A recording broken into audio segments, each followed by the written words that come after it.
Sorry, একটু স্থান পরিবর্তন করেছেন। আমরা দেখতে পাচ্ছি 2 স্টার হরিয়ান চলে গেছে দক্ষিণ পার্শ্বে, কালো jersey. Moynabari sporting club Kurigram আকাশি জার্সি পরে খেলছেন।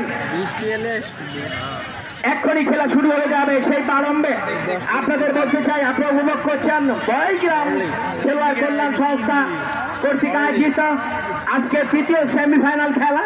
আর এই খেলায় যে 2টি দল অংশগ্রহণ করছেন, ময়নাবাড়ি স্পোর্টিং ক্লাব কুড়িগ্রাম মাঠের দক্ষিণ পাশে কালো জার্সি নিয়ে এবং মাঠের উত্তর পাশে 2 স্টার হরিয়ান ফুটবল একাডেমি রাজশাহী।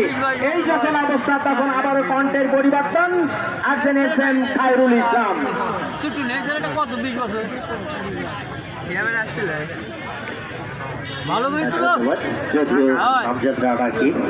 সুপ্রিয় ছুটি মন্ডলী, অবশ্যই খেলার ঠিক পূর্ব মুহূর্তে আমরা অবস্থান করছি সেন্টার সার্কেল এবং অবশ্যই অবগত আছে মাঠের উত্তর পাশে ময়না ভাই স্পোর্টিং ক্লাব কুড়িগ্রাম এবং দক্ষিণ পাশে রয়েছে 2 স্টার হরিয়ান ফুটবল একাডেমি রাজশাহী। যারা কিছুটা ব্ল্যাক কালার জার্সি নিয়ে হোয়াইট অ্যান্ড ব্ল্যাক দুটোর মিশ্রণ কিন্তু প্যান্ট